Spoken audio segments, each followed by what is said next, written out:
For more than 2 decades, Britney Spears has been pop culture's glittering paradox. A superstar with a smile that lit up stadiums, while her private life quietly unraveled. She was America's sweetheart with a headset mic, a schoolgirl outfit, and a knack for turning every chorus into a global anthem.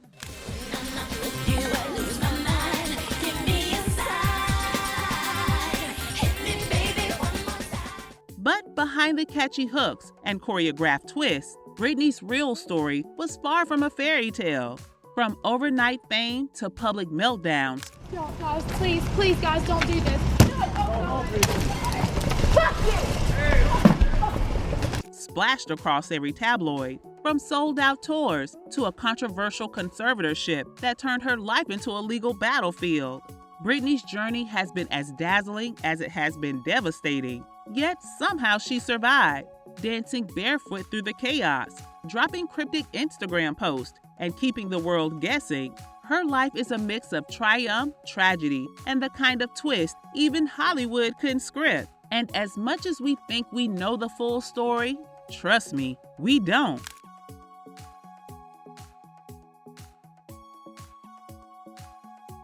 Because Britney Spears' heartbreak isn't just about broken romances or tabloid scandals. It's about a woman fighting for her own voice in a world that once cheered for her, then tried to silence her. So buckle up. We're diving into the roller coaster that is Britney's life, and the truth just might break your heart. Before she became the princess of pop, Britney Jean Spears was just a small-time girl with a voice too big for her hometown of Kentwood, Louisiana. Born on December 2, 1981, Britney grew up in a modest household with her parents, Jamie and Lynn Spears, and her siblings, Brian and Jamie Lynn. Life in Kentwood was quiet, a place where dreams of global fame seemed as far away as the moon. But Britney wasn't like most kids. By the time she could talk, she was already singing. By the time she could walk, she was already dancing. Her mother quickly realized she had a child with a rare gift, not just raw talent, but an unstoppable determination. At 8 years old, Britney auditioned for the Mickey Mouse Club, but was deemed too young.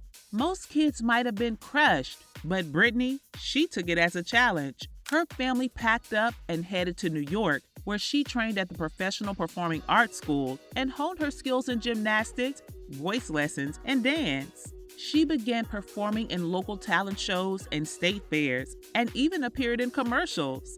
Her big break came when she returned to audition for the Mickey Mouse Club at age 11, and this time, she nailed it. Surrounded by a cast that would go on to define a generation, including Justin Timberlake, Christina Aguilera, and Ryan Gosling, Britney's star power was undeniable. She had a charisma that jumped off the screen, a mix of Southern charm and fearless ambition. When the show ended in 1994, Britney was at a crossroads. Most former Mouseketeers went back to a regular life, but Britney wasn't about to fade into the background. She returned home, briefly, balancing school with her growing hunger for a music career. At just 15, she landed an audition with Jive Records. In the audition room, she sang Whitney Houston's I Have Nothing with such power that the executives were left stunned. A few weeks later, she was signing to the label. Jive knew they had something special, but they needed the perfect launch. In 1998, Britney recorded Baby One More Time, a track that blended bubblegum pop with a hint of edge. Paired with a now iconic music video featuring a schoolgirl uniform, and Britney Spears became an overnight sensation. The single didn't just top charts, it shattered them, going #1 in multiple countries and selling millions of copies. But that breakthrough moment didn't happen by accident. It was the result of years of relentless training, sacrifices from her family, and a teenager's refusal to give up. From talent show stages to Disney sets to the top of the Billboard Hot 100, Britney's journey into the music scene was both meteoric and hard-earned. Little did anyone know the same qualities that pushed her to stardom, her drive, her perfectionism, her need to please, would one day be the very things that tested the pressures of fame. But in the late 90s, all the world saw was a fresh-faced pop princess, ready to conquer the music industry. Britney wasn't just stepping into the spotlight, she was born for it. When Baby One More Time hit the airwaves in late 1998, it wasn't just a song, it was a cultural explosion. Britney, then only 16, went from a small-town teenager to a global pop phenomenon almost overnight. The music video, with its cheeky schoolgirl aesthetic, became instantly iconic, sparking conversations, fan obsession, and just enough controversy to keep her name in constant headlines. Her debut album of the same name sold over 10 million copies in the United States alone and catapulted her to the top of the Billboard charts. By 1999, Britney was on world tours, performing to sold-out arenas, smiling for every camera, and charming talk show hosts with her southern sweetness. But behind the glitter, the machine of fame was already shifting into high gear. The press quickly became obsessed, not with her music, but with her personal life. Interviews often veered into uncomfortable territory, with journalists prying into her dating life, body image, and even her virginity. But you hope that you'll remain a virgin until you get married. Yeah, my mom always told me, once you have sex with a guy that, you're with or whatever, it's like so many more emotions are involved and everything gets crazy. Still, Britney handled it with poise, flashing her trademark smile even when the questions were more invasive than fair. She was America's pop sweetheart, but that title came with a relentless microscope. Her second album, Oops, I Did It Again, released in 2000, proved she was no one-hit wonder. The red catsuit from the music video became a pop culture legend, and the album smashed sales records, over 1.3 million copies in its first week in the US. The tours grew bigger, the choreography sharper, and the image more polished. But with each step of the fame ladder, the pressures multiplied. By her late teens, Britney was performing nearly 100 shows a year, rehearsing for hours, shooting music videos, attending award shows, and meeting endless promotional demands. Her every move was choreographed, not just on stage, but off it. Even her relationships were media fodder, especially when she began dating fellow Mickey Mouse Club alum Justin Timberlake.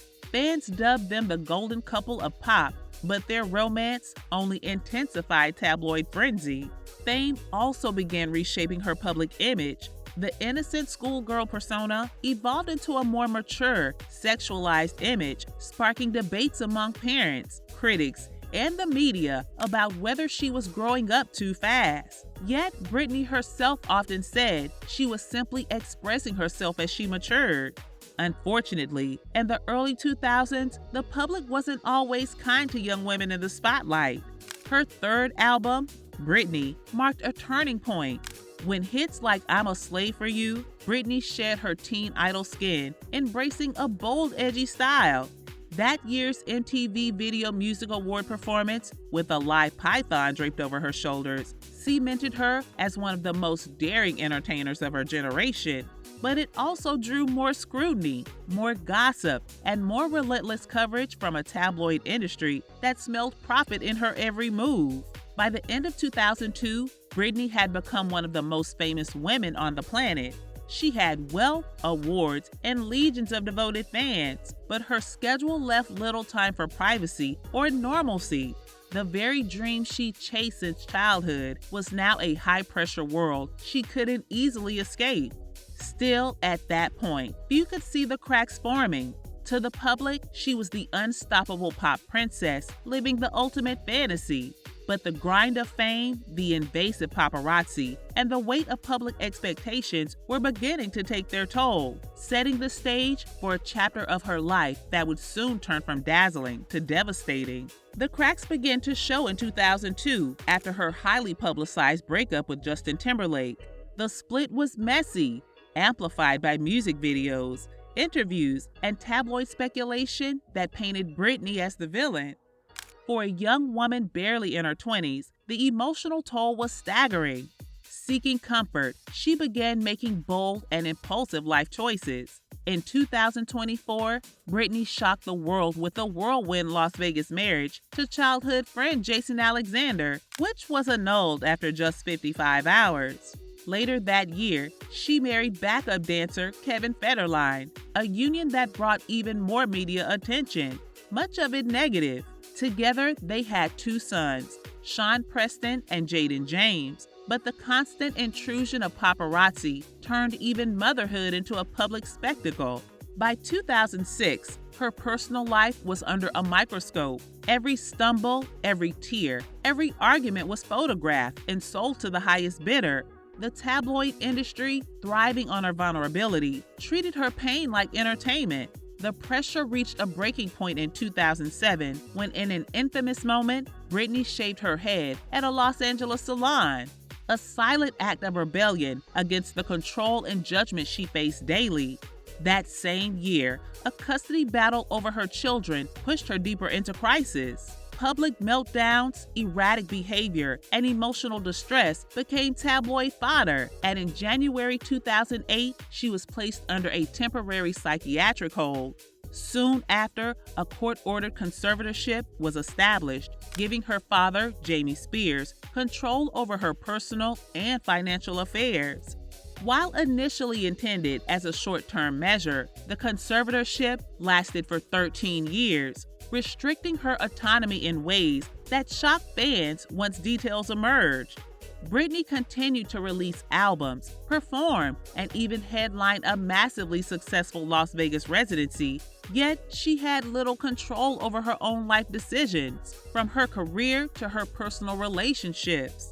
The contradiction was jarring. A woman capable of commanding the stage for thousands every night, yet legally deemed unable to manage her own existence.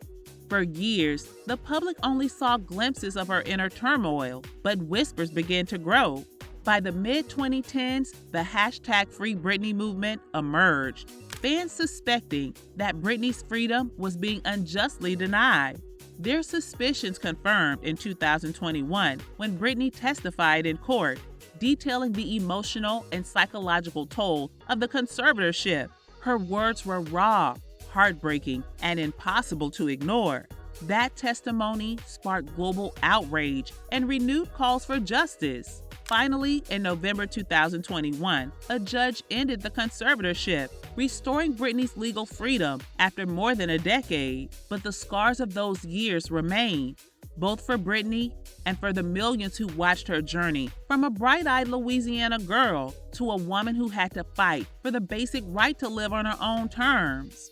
When the gavel came down on November 12, 2021, ending the conservatorship that had governed her life for 13 years, Britney stepped into a world that felt both exhilarating and unfamiliar.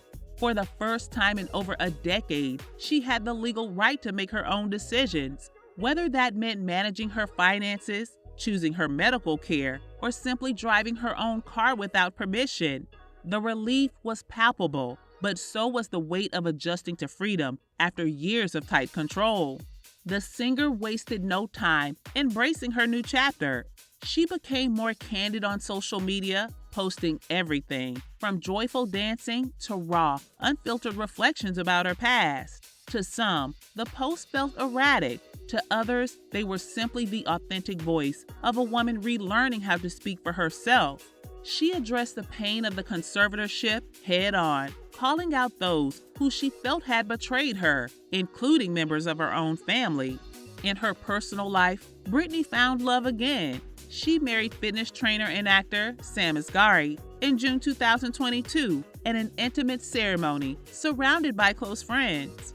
The wedding was a symbol of her newfound autonomy, a celebration she could plan on her own terms.